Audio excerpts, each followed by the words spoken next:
Gospel of John, chapter 1, beginning at verse 1. In the beginning was the Word, and the Word was with God, and the Word was God. He was with God in the beginning. Through him all things were made. Without him nothing was made that has been made. In him was life, and that life was the light of all mankind. The light shines in the darkness, and the darkness has not overcome it.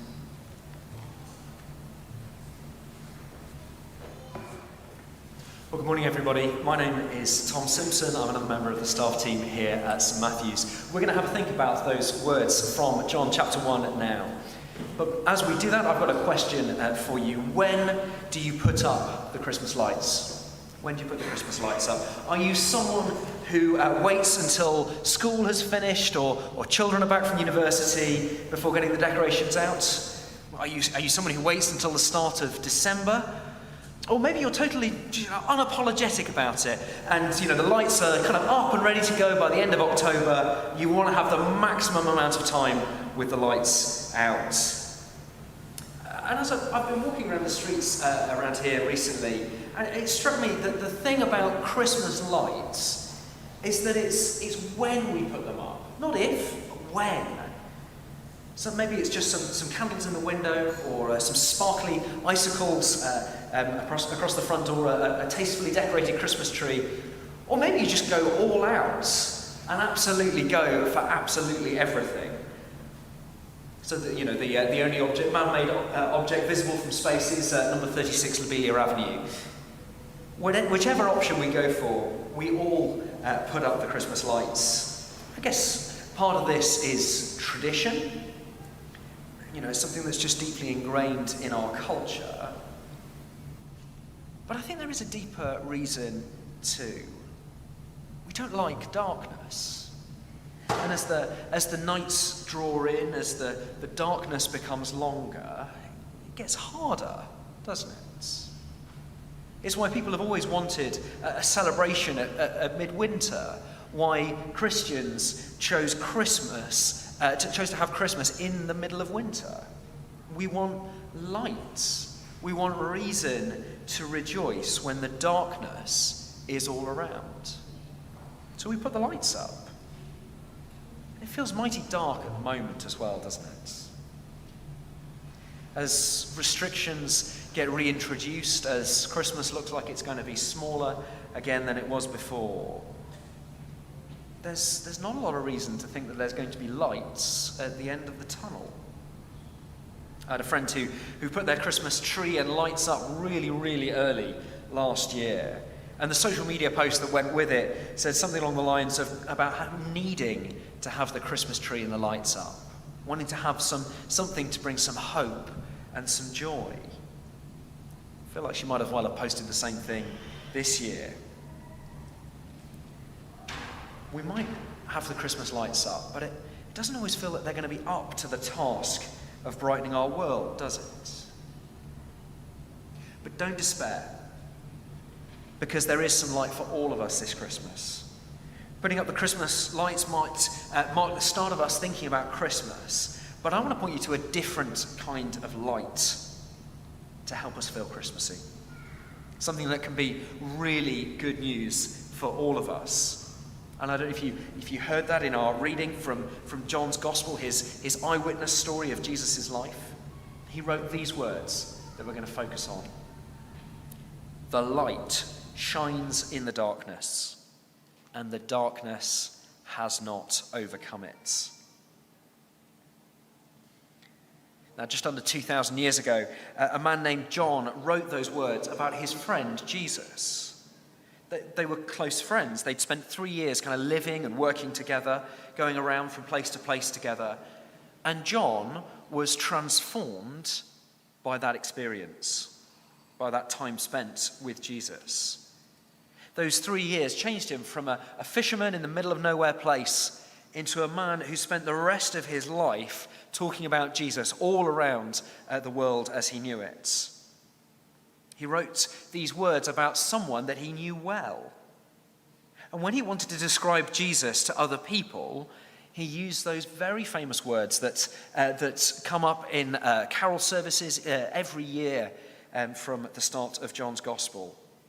He calls Jesus the Word who made all things, the Word who is God. And then he describes Jesus as the light. The light.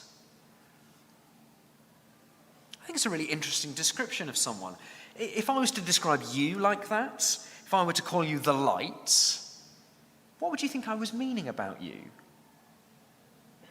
Maybe that you smile a lot, that you're the life of the party, that you're particularly bright and bubbly, full of energy and enthusiasm. Is that what John means here? I mean, it would make Christmas quite good news, wouldn't it? Hey, let's remember Jesus being born, someone who is the life and soul of the party. I mean, that would be fun, but is that what John means here? Because, we kind of heard something similar in the previous verse. In him was life, and that life was the light of all mankind. But that's not it. John means something more, something deeper. It's not that Jesus was the life of the party. No, he had the very essence of life itself. He is the light of all mankind. He is that light shining out, showing the way, showing what life was really all about. Now, when we go to see my in-laws at Christmas, one of the things we do with our children is that we go around to go and see people's Christmas lights. Wherever they live, they have a particularly sort of abundant selection of people who've gone all out for the Christmas lights.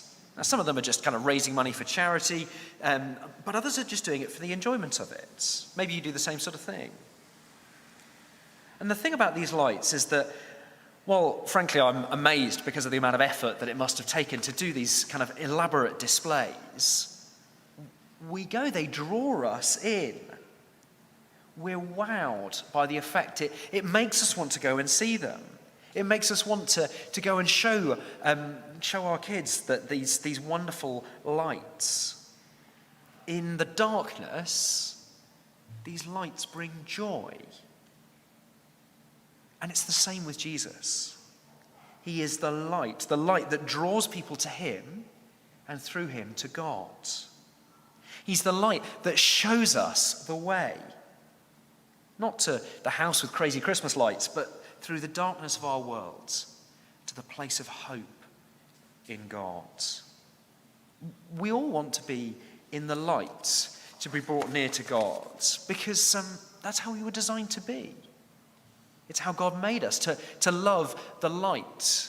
It's the same reason why something like 78% of adults say that losing their sight, being plunged into darkness, is the sense they fear losing the most. We don't want to be in darkness. And that's true spiritually as it is physically. We're designed to be in the light. And this is how John describes his friend Jesus, the light of all mankind, the shining light. By his life, Jesus points us to the joy and life that come from being in the warm glow of those Christmas lights. But John doesn't just describe Jesus as the light on its own. The thing about this light is that it is light that is shining in the darkness. If Jesus is the light, well then what is this darkness? If we were to read on in John's story of Jesus, his gospel life story of Jesus, then we'd see that the darkness is our world and the people in it. It's not a very flattering picture of us all, I'm afraid. But John is telling us something that we need to hear. He tells us about our world, that it's supposed to work in God's way, with God's light in the midst of it. But rather than listen to God's voice and follow his way, each of us would rather be people in darkness, people in the shadows, rather than people in the light. And even though we're drawn to the light, we'd rather live in darkness and have our deeds and actions kind of hidden away so that people can't see what we're up to. And if you think this doesn't sound very realistic, let me point you to this week's headlines concerning our Prime Minister and any parties that may or may not have happened at Number 10 last year. The reason we've not got to the bottom of exactly what happened is because Boris Johnson and his colleagues would rather hide everything away than have the full facts known and revealed to everyone. And it's very pleasing that when you write this earlier in the week, to have new headlines arriving on the very morning that you're preaching the sermon to really to kind of back this up. But the problem for us all is that actually we're no different, if we're honest with ourselves.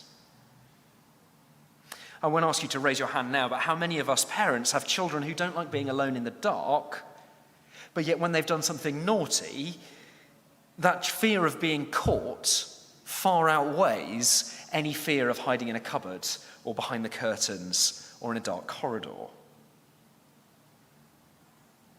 It's true of children, and how much more true is it of adults? We just get better at hiding things. We all love the darkness and would rather live there than in the light. And so we live with this kind of constant sense of uncertainty, of insecurity. We're people who want to walk in the light, not enjoying the darkness, but we also don't want to come to the light and be found out.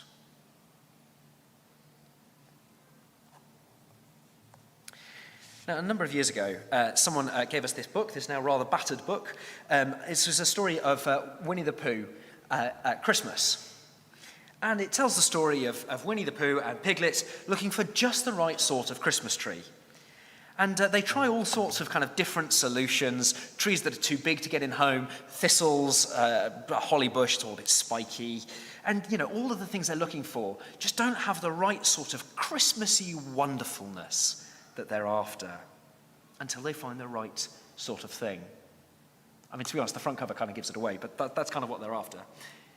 All of us want that sort of Christmassy wonderfulness, to feel joy and happiness, to feel at peace and safe. Jesus came as the light, but we love the darkness. So where's the Christmassy wonderfulness in that? It comes in the final few words at the end of that verse that we were thinking about. The light shines in the darkness, and the darkness has not overcome it. Jesus came to point the world back to God, to light the way, to be a beacon of hope and peace for a world that desperately needed it, and still needs it today. And even though people tried to crush the light and to kill it, he kept coming back, like one of those Christmas candles, one of those birthday candles that you squeeze out and it comes back, and then you squeeze it out again, it comes back again. The people of darkness at the time saw Jesus, how he was living, what he was teaching, how he was trying to point people to God. And so they condemned him to die on the cross in the cruelest way possible, to extinguish that light. But they were forgetting a key fact about the light, which is that wherever there is light, there can be no darkness. Because light always drives out the darkness.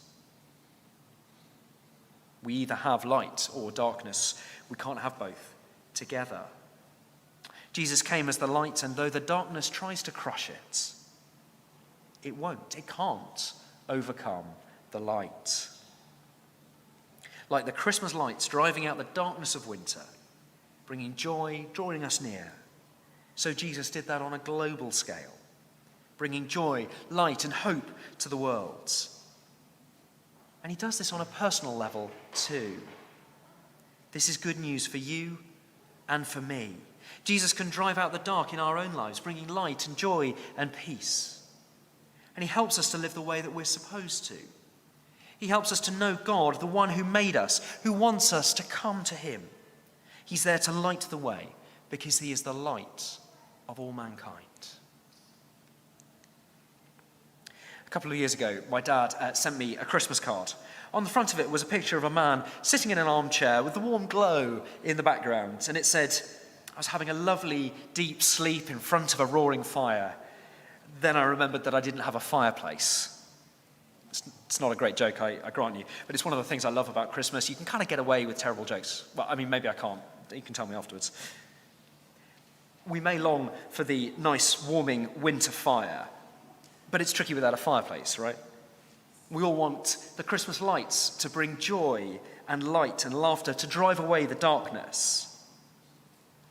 But to really have light this Christmas, we need Jesus, the Christ, God's light bringer. It's why Christmas has to start with Christ. It starts with a baby born in a manger to drive out the darkness of our world. And that's why it's good news.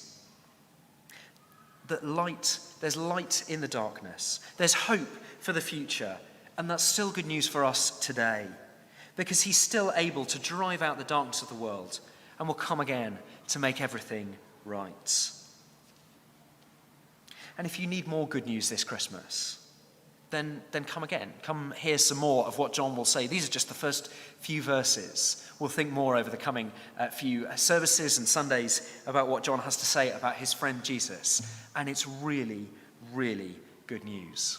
This is just the start, and it only gets better.